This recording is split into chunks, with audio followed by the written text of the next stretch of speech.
Jai Hind all. Today in this presentation we will be discussing about the subject signal system, the subject code being KEC 403.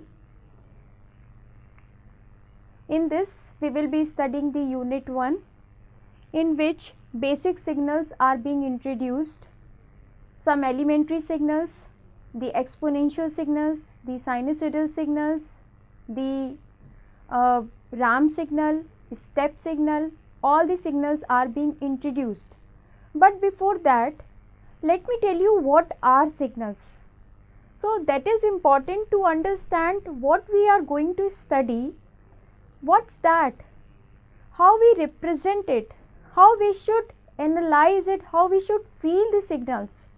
So here, what the signals are always carrying some sort of information. Anything which carries information can be called as signals. Let's say I want to transmit some voice message or text message to another person. So how I will send it? I will be sending it by signal, by the means of signals. And if I talk about, let's say, mobile communication or any sort of communication, that means my low frequency voice signal should be modulated with some high frequency signal, and then I can transmit it via electromagnetic waves. That means the signal which is carrying some sort of information, and this information is depending on what are the system parameters which are representing the signals. So first of all, we should understand what are signals and what they do for us. So signal constitutes an important part of our daily life. Depending on the value of the signal being defined as a single valued function of one or more independent variables. That means, let's say I have one variable and that variable is being the time. So my signal function is depending on the variable that is t, where t value is changing, and my function value or signal value is the value which is depending on the t parameter. Now a signal may be represented in time domain or frequency domain. Like if we want to take some example for time signal, then we can say the time signal, let's say electrical signals, that can be represented in time domain, or any signal can also be represented in frequency domain. Let's say any frequency signal on electromagnetic waves which are being sent in the domain of frequency, and the signals are represented in frequency terms. That means the signals are represented maybe in time domain, maybe in frequency domain. Now there are two types of signals. One dimensional signal. If a signal depending on one independent variable, then it is one dimensional signal. Two dimensional signal, if a signal depends on two independent variables. Now this is a type where I have defined as a one dimensional signal and two dimensional signal depending on the variables which are being taken to define a particular signal. But yes, if we can increase the number of independent variables, the signal will be multidimensional also. Now coming to the representation of discrete time signal. So if I talk about the discrete time signal, discrete means the time is being discrete.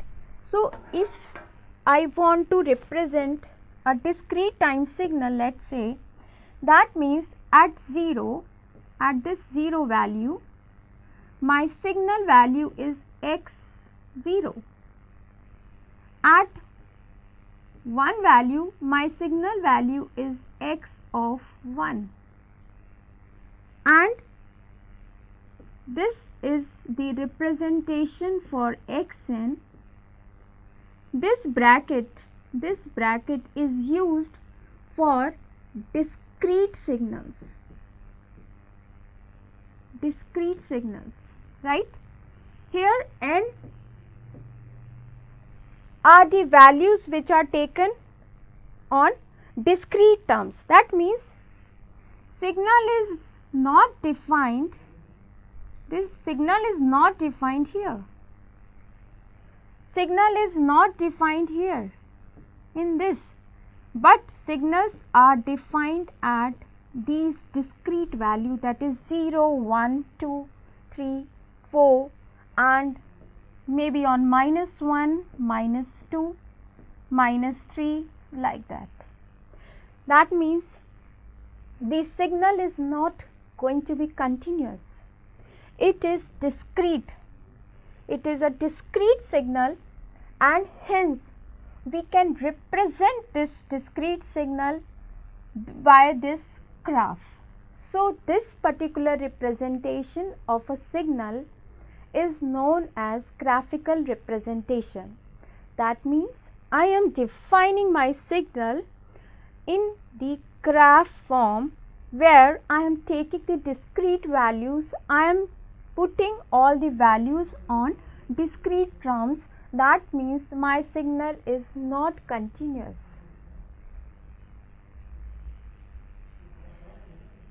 Now, there is one more representation as far as this subject is concerned. The functional representation is also important. In this, amplitude of the signal is written against the values of n. That means, let us say my xn is having the value of 3, for the discrete value when n is equal to 1 and n is equal to 3. Okay. Similarly, this is going to be 6 for the value of n to be 0 and 8. That means whenever my value is n, the discrete time value n is equal to 1 and n is equal to 3, the signal is taking the value of 3. Similarly, for n is equal to 0 and n is equal to 8, the value is taken as 6, and on other values of n, the signal takes on the value to be 0. So, it is a kind of signal which can be represented in this form also. One more representation, let us say I define my signal in terms of some function written as in n. Let us say when n is less than 0, my signal yn is 0. When n is greater than 102, my signal is 1. Mid values, the discrete values from 0, at 0, 1, 2, 3 and so on up to 102. The sixth signal taking the value 6 raised to the power n. That means now what is the difference between these two representations is that they both are functional representations of course, but here I have taken some sort of function in terms of n. So, it is a functional representation, but the difference is I have written some function in n, whereas here I have written the constant values. So, in this way we can define the functional representation. Coming to the tabular representation, we can represent the signal in terms of table. Let us say my discrete values are n here, okay, my discrete values are n here, the function values are xn, okay. Then at 0, at this 0 my function is taking the value as 7, that is xn is 7, x is function in terms of n. So, my variable is n here, my variable is n here, and for n changing values of n, my function values are given in the second row, okay. So, like at -4 signal value is -3.5, at -3 signal value is 2, at -2 signal value is 5, okay, and -1 the signal value is 6. So, here one thing we can note down that I am taking the discrete value from 0, 1, 2, 3, 4, -1, -2, -3, -4 and so on, right. Now, it is very obvious to find out why I am taking the discrete values, because the discrete representation or discrete function, there are continuous function also, but after sampling the continuous function we can get the discrete functions over there where the values are not continuous, but they are taken in discrete domain, because sampling is the mid process which is taken between the continuous to digital transformation. That means whenever we are required to convert the analog signal into digital domain, then first step is that we do the sampling. When we do the sampling, then we take the samples of the continuous signal at regular intervals. So, that's one reason that discrete signals are important, because now all the devices, everything are converted in digital domain. Digital means the language of 0 and 1. So, here it is quite worthy to know about the discrete signals. Now, another kind of representation of signals are sequence representation. In this sequence representation, the 0 value is defined by the arrow, and the complete signal value is represented as, this is for n is equal to 0, this is for n is equal to 1, this is for n is equal to 2, and this is for n is equal to -1, and this is for n is equal to -2. Okay, that means wherever the arrow is, that arrow is representing the signal value at n is equal to 0, and n is equal to 0, 1, 2 are written on the right side of the mid value, and the values at the negative side, negative axis, that are written on the left side of the arrow. Now, coming to the next, this xn, here I have put some dots. What are these dots are representing? That means the signal is of infinite domain. Infinite length signal is being taken. Here the values are going to -infinity, and here the values are going to +infinity. Again, my midpoint here, which I can say that it is signal is taking the value of 1 at n is equal to 0, at n is equal to 1 it is 5, the signal value is 5, at n is equal to 1 it is 6.5, at n is equal to -1 it is 3, and so on, like this. So, this is another kind of representation where we put this column, this bracket, this middle bracket at the end and at the start of the representation. So this is a sequence representation, and on the slide two representations are being shown. First is finite duration sequence and second one is infinite duration sequence.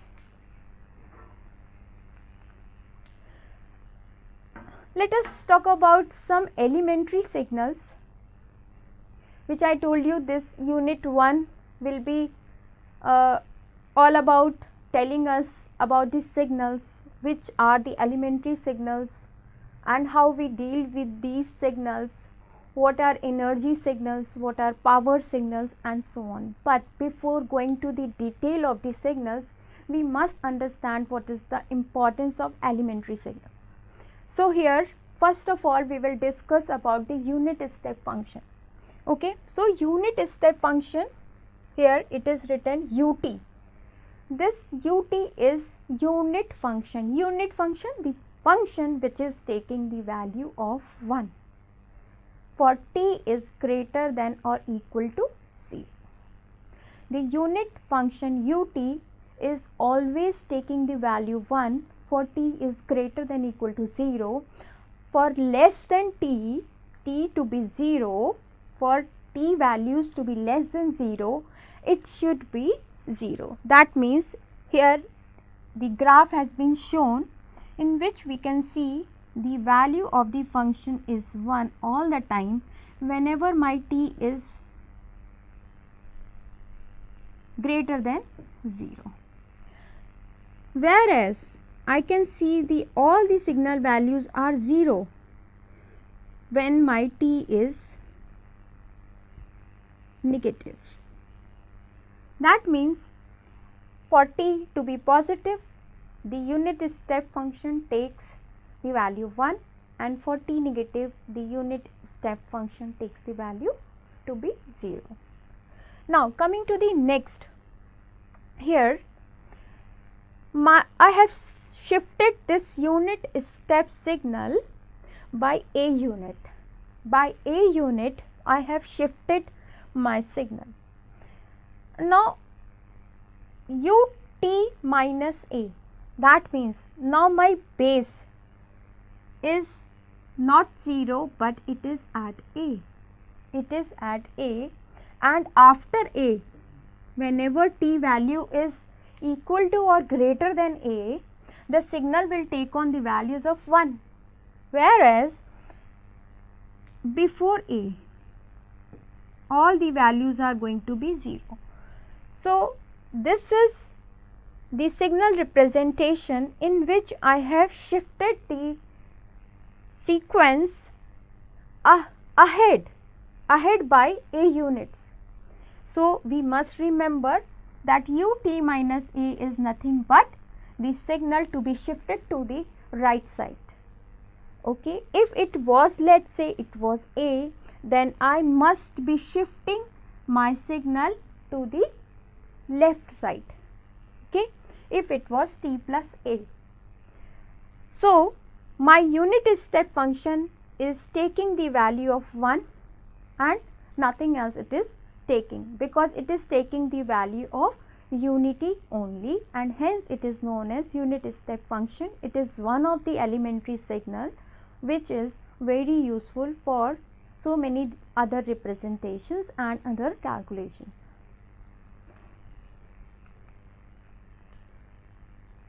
Now discrete time signals in which unit step sequence is also important. So whatever I have taken for unit signal, that means I have taken discrete time this time. That means what I am doing is I have represented instead of ut, now I am representing at discrete time instances. That means for n is equal to 0, n is equal to 1, n is equal to 2 and so on like this. So I have represented like un is equal to 1 for n to be greater than or equal to 0. It is also unit step sequence but in discrete domain. So it is important to note down here my signal is continuous, right? But here this signal is same, the values are unity. In place of t, I have taken the variable n. Why? Because I am taking a discrete time sequence. So, whenever my sequence is discrete, I will be defining on discrete values. So, here I have taken the value 0, 1, 2, 3 and so on. So, after 0 it is taking the value 1.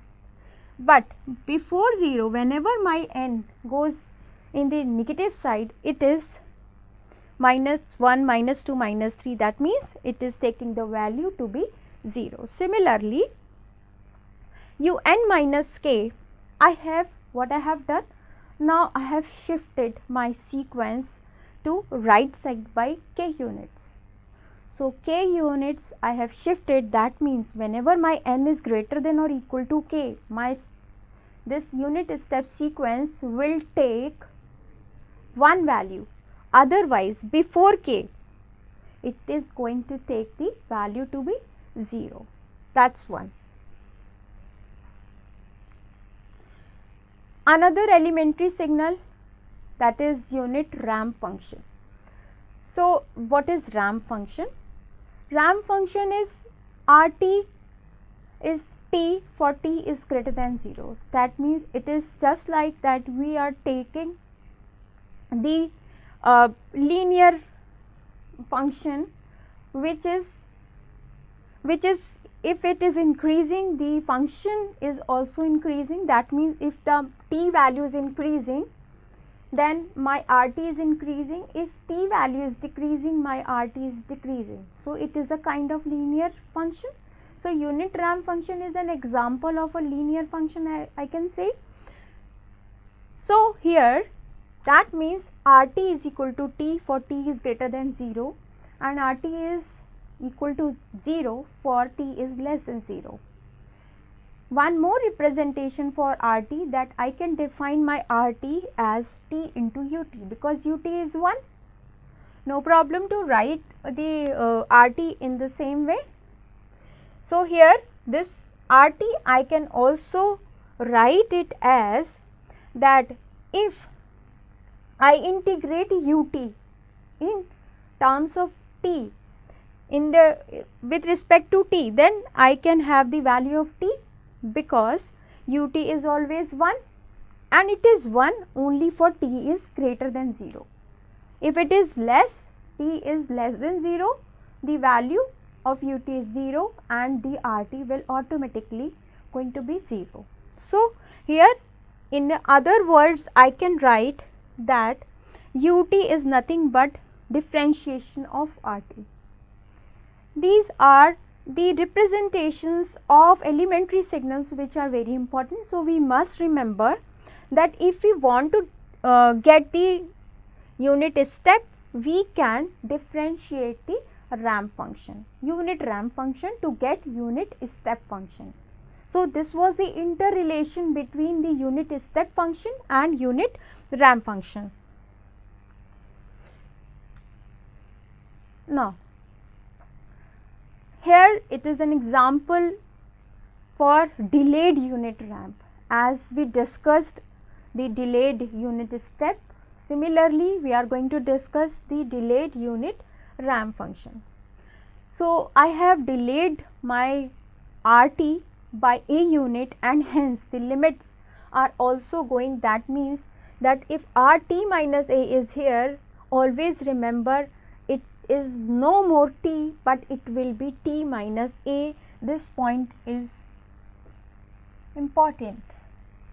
For t is greater than a and 0 for t is less than a. Okay. So, RT minus a is equal to t minus a. Whatever is in my brackets, that is going to come inside the function. Okay. So, RT minus a is t minus a, ut minus a, wherever it was t. Here we can see wherever it was t. Now everywhere I will be writing t minus a because I have shifted my sequence by a units. Okay. Now I can write my ramp function, shifted or delayed ramp function in terms of delayed unit step function, but always remember that it should be t minus a into ut minus a, then we are going to get the unit ramp function. Now coming to the graph, let's say if I make the graph that with respect to t on the x axis, so rt, it is nothing but a straight line with slope 1, that quite obvious. Now if I have shifted by a units the complete graph, the whole graph is going to be shifted, and that should be the slope to be 1 over there also. But here one thing we can note down, the origin is now a, that we have shifted the graph, the graphical representations by a units, and since it is minus a, we are shifting to the right. One more, unit ramp function. Unit ramp function, but the difference is here I am taking as discrete sequence unit ramp function in discrete domain. How I will represent it in discrete domain? So here Rn is equal to n for n is greater than equal to 0, Rn is equal to 0 for n is less than 0. As we have represented in time domain, we are representing in discrete domain also.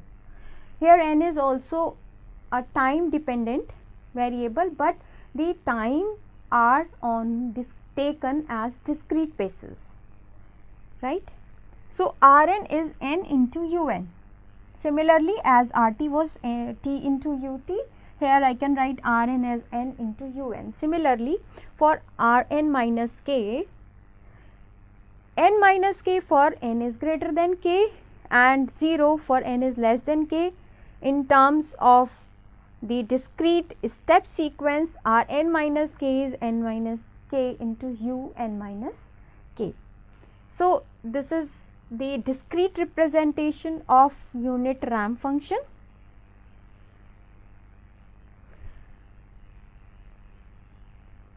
Now I have plotted one ramp function on discrete domain.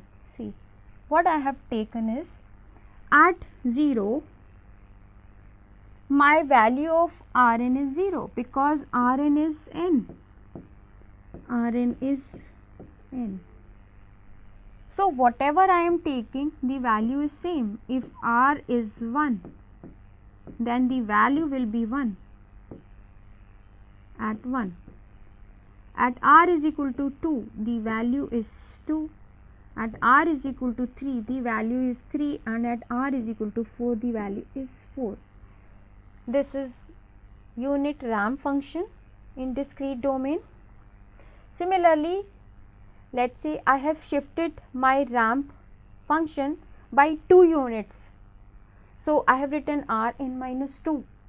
So the Rn minus 2, that means I am going to shift my complete, this complete signal, this complete by 2 units. So whatever where I have starting, I was starting from 0, I will be starting from 2. So this is my first value, this will be my second value, and like that.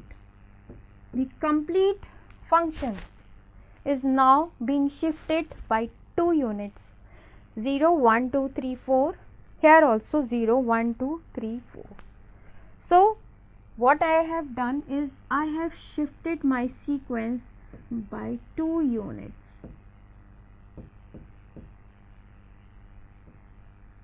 This is important, that I have shifted my function by 2 units. One more very important function should be discussed, that is unit impulse function. What is impulse? Impulse is, that means at t is equal to 0. At t is equal to 0, the del t is 1. That means only the value is 1 at t is equal to 0, otherwise it is 0.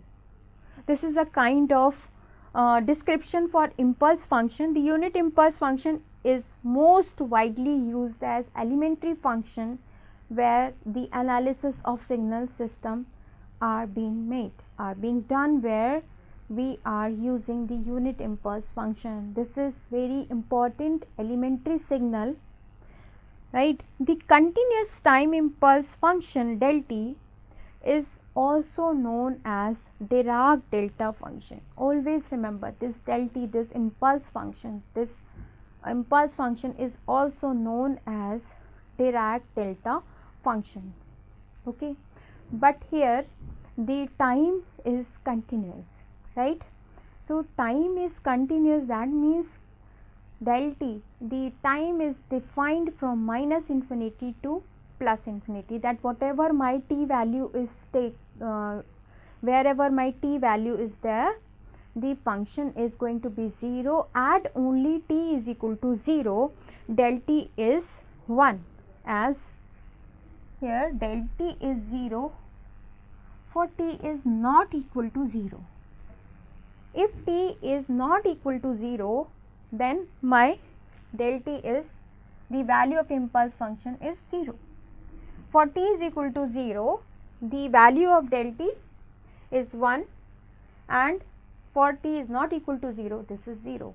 One more important point, this point is important, that del t from minus infinity to infinity, if I want to integrate my impulse function, this gives me a value of 1. Okay.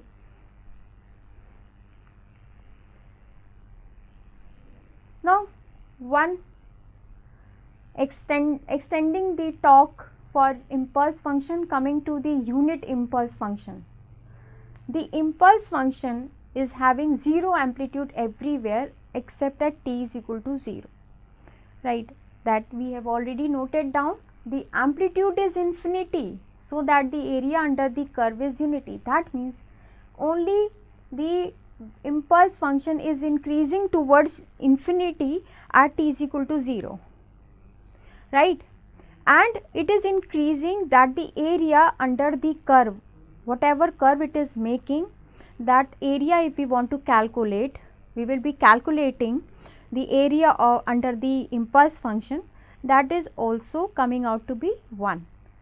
Now, del t, if we talk of in other terms, the del t, the impulse function can be represented as a limiting case of rectangular pulse function. Let us say I have this del to be very small, because my only at t is equal to 0, this impulse function is taking the value of 0. Let us say it takes some small, it extends to delta to be very small value, then I can write as del t to be limit del is tending to 0 xt, and hence I can write 1 upon delta ut minus delta.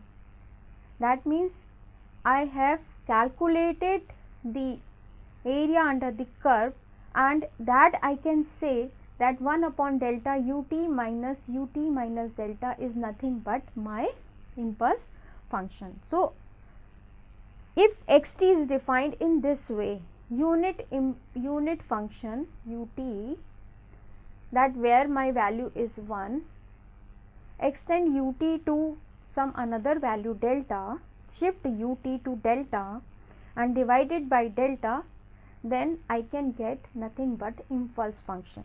So, here it is written that xt, the limiting case of xt for del to be a very infinity small value, so my del t can be said as the limiting function of xt, right?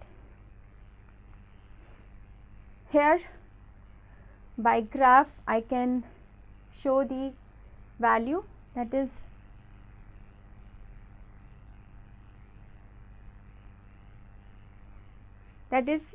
at 0 the value is 1, the value of function is 1.